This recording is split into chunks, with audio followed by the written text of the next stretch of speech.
Денеска утврдивме дека, бар спрема одбраната, дека изгледот на патничкото моторно возило воопшто не кореспондира со вештачењата кои се извршени претходно.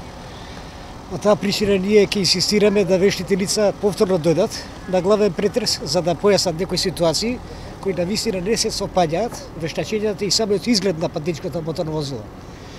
Меѓутоа, тоа не можам да го споделам со вас, бидејќи вештите лица се уште не се на распит пред судскиот совет, па ситуациите на кои ќе бидат нели распрашани, ќе ги дознаете накнадно.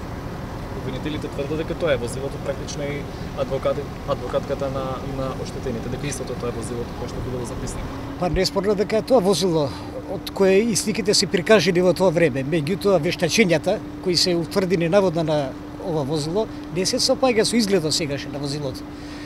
Ке спомнам еден детаљ, на пример, десниот фар се гледа многу јасно увидот на лице место дека не се сопаѓа со фотографијата која е претходно.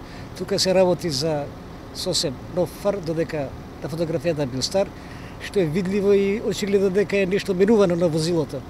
Самиот факт што возилото еден период долг од речиси месец и пол, почнувајќи од 13 април кога е наводно најдено на лице местото, па негде до крај на ноември не се знае каде било, му се губи траг, бидејќи согласно записниците тоа примопредајата записнички извршена практично во ноември 2013 година.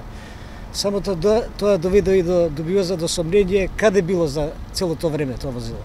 И многу низ други контрадикторности со самото возило.